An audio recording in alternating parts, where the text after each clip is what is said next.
আজ হলো চতুর্থী, পুজোর যত কাজ ছিল সব অর্ডার আমি ডিসপ্যাচ করে দিয়েছি দুদিন আগেই। এখন পুরো সময়টাই আমার, তাই আজকে যাচ্ছি নেল এক্সটেনশন করার জন্য। এত কাজবাজের মধ্যে নিজের জন্য তো একটুও সময় বার করতে পারছিলাম না। তবে আমার চুলটা দেখে হয়তো বুঝতেই পারছো যে চুলটা আমি ঠিক কতটা কেটে উড়িয়ে ফেলেছি। আগের দিন চুলও কাটা হয়ে গেছে আমার, তবে সেই ভিডিওটা তোমার সাথে শেয়ার করতে পারিনি, কারণ আমার মতন তোমরা যদি দেখতে তোমরাও কান্না করে দিতে। যাই হোক, আজকে এক্সটেনশন করতে এসেছি আমার এক বান্ধবীর বাড়ি। এটা হচ্ছে আমার স্কুল ফ্রেন্ড। আর আসার পরেই সাথে সাথে আমি ভাত খেতে বসেছি, কারণ আমি না সকালবেলা পড়িয়ে বাড়িতে গিয়ে স্নান করে কোনো রকমের গায়ে একটা জামা ঢুকিয়ে আমি চলে এসেছি। খাওয়ার আর সময় পাইনি, যার জন্য এসেই আগে খেতে বসেছি। কারণ এই যে এখন যে বসবো 2-3 ঘন্টার আগে তো আর উঠতে পারবো না, খুব খিদে পেয়ে যাবে। তাই দুজন মিলে একসাথে খেতে বসেছিলাম। এখানে ছিল ডাল, বাঁধাকপি আলুর তরকারি, আর তার সাথে ছিল ডিম ভাজা, যা দিয়ে ভাত টাত খেয়ে নিয়ে সাথে সাথে আমরা এখানে বসে পড়েছি। আর এত তাড়াহুড়ো করছি কারণ এখান থেকে আমরা ডাইরেক্ট যাবো একটু নৈহাটিতে। জানি এবার তোমরাও বলবে যে চতুর্থীর ভিডিও আজকে কেন। আসলে ভিডিওগুলো গ্যালারিতে পড়েছিল, যেগুলো সময়ের জন্য তোমাদের সাথে শেয়ার করা হয়নি, তাই ভাবলাম যে কেন ডিলিট করে দেবো, কেননা তোমাদের সাথে শেয়ার করে দিই। যাই হোক, এইদিকে নেল করাতে করাতে কিছুক্ষণ বাদে প্রীতম আর বাবলি দুজনাই ঢুকেছে। আর দেখো এসে কেমন সাথে সাথে আমার সাথে ঝগড়া করা শুরু করে দিয়েছে। আমাদের টোনাটুনির মধ্যে যে পরিমাণে ঝগড়া বাঁধে সেটা যদি তোমাদের দেখাতে পারতাম তাহলে তোমরা বলতে। এই যে ঝগড়া আর কিছুক্ষণ বাদে আবার সবই ঠিক হয়ে যায়, এরকম একটা ব্যাপার। এত পায়ে পা দিয়ে ঝগড়া করে কি আর বলবো, একটা মেয়ে মানুষ হয়তো এত ঝগড়া করে। আমরা তো এদিকে ঝগড়া করছি আর এরা দুজন তখন থেকে পাশ থেকে হেসেই চলেছে। আমরা এমন একটা টপিকে ঝগড়া করি যে তোমরা শুনলে তোমরাও হাসবে। যাই হোক, প্রীতম এত তাড়াতাড়ি এসেছিল কারণ আমরা একটু নৈহাটিতে যাবো, একটু দরকার আছে তাই। দেখো প্রথমে তো আমার সাথে ঝগড়া করলো, পরে আবার দোকান থেকে গিয়ে লেস কুরকুরে এনে ওটা খাইয়ে আমার মাথাটা এখন ঠান্ডা করছে। প্রীতমকে আমি বলেছিলাম 12টার সময় আসতে, ও তো পুরো টাইটাই 12টার সময় এসেছে। তবে আমাদের কিন্তু নেল এক্সটেনশন করে উঠতে উঠতে প্রায় ওই ধরো 2টো থেকে 2:30 বেজে গেছে। যাই হোক, একটু দেরি তো হয়েছে কিন্তু ফাইনাল রেজাল্টটা কিন্তু খুব সুন্দর এসেছে। আমার তো ভীষণ পরিমাণে পছন্দ হয়েছে, ঠিক যেমনটা চেয়েছিলাম পুরো তেমনটাই আমায় করে দিয়েছিল। আর তার থেকেও বড় কথা, এই শেপটা আমি একবার করার পর থেকে এই শেপটার মায়া আমি মোটে ছাড়তেই পারছি না, এতটাই কমফোর্টেবল শেপটা। যাই হোক চলো, আমার তো নেল এক্সটেনশন করা হয়ে গেছে। এবার এখান থেকে বেরোই, সোজা আমরা চলে এসেছিলাম নৈহাটি জংশন। আমরা দুই টোনাটুনি মিলে ঝগড়া করতে করতে নৈহাটিতে এসেছিলাম। আসলে এসেছিলাম আমরা আজকে এখান থেকে একটা লক্ষ্মী ঠাকুরের মূর্তি কিনবো, তার জন্য। সামনেই তো পুজো আসছে, পুজোর পরে তো ওই পিতলের দাম প্রচুর পরিমাণে বেড়ে যাবে, যার জন্য আজই আমরা চলে এসেছি। আরও আগে আসার কথা ছিল যদিও, কিন্তু কিছু সমস্যার জন্য আসতে পারিনি।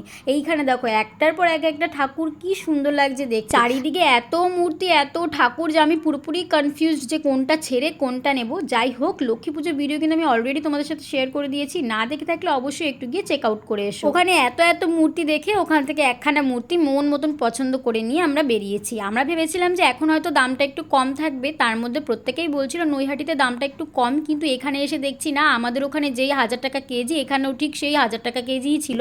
ওখান থেকে বেরিয়ে দুজন মিলে চলে গেছিলাম আমড়া মাখা খেতে। প্রীতম তো ওইদিকে আমড়া মাখা খাচ্ছে, আর আমি তো যেখানেই কানের মালা দেখতে পাই আমি তো সেখানেই দাঁড়িয়ে পড়ি, তোমরা খুব ভালো মতনই জানো।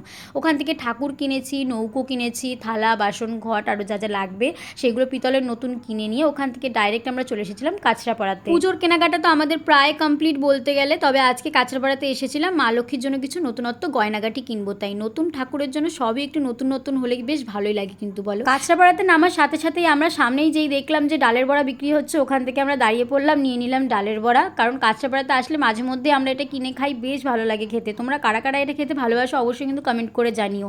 আমি তো ভীষণ ভালোবাসি, তাই আমার হাতে যখন চলে আসে আমি আর কারোর দিকে তাকাই না, আমি নিজের মতো নিজে খেয়ে নিই। আমার ফোনের গ্যালারিতে এখনো অনেক রকম ভিডিও পড়ে রয়েছে যেগুলো তোমাদের সাথে শেয়ার করা হয়নি, তো সেগুলো আমি একটা একটা করে তোমাদের সাথে শেয়ার করে দেবো। যাই হোক, এখান থেকে ওই একটুখানি ডালের বড়া দুজন মিলে কাড়াকাড়ি করে খেয়ে নিয়ে ওখান থেকে সোজা চলে গেছিলাম আমরা মা লক্ষ্মীর জন্য গয়না দেখতে। এখানে এত রকমের গয়নাগাটি, কোনটা ছেড়ে কোনটা নেব, মানে চোখটা জাস্ট ধাঁধিয়ে যাচ্ছে।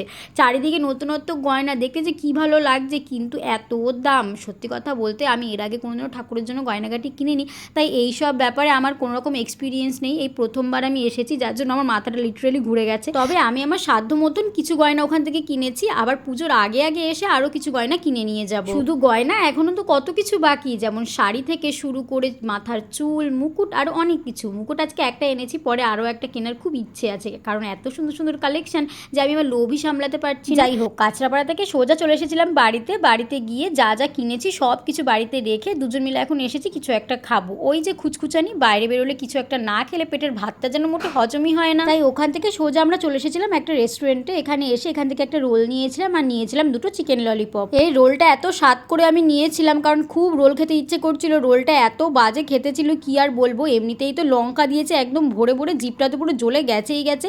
আমি জীবনে এত বাজে রোল কোনোদিনও খাইনি, বিশ্বাস করো। যাই হোক, কি আর করা যাবে, টাকা দিয়ে কিনেছি, ওটাকে ফেলে দিলে তো চলবে না, তাই কোনো রকমে ওটাকে ঠুসে নিয়ে ডাইরেক্ট চলে এসেছিলাম আমরা বাড়িতে। চলো তাহলে আজকে ভিডিওটা আমি এই অবধি রাখছি। ভিডিওটা কেমন লাগলো অবশ্যই কমেন্ট করে জানিও। দেখা হবে নেক্সট ভিডিওতে। টাটা।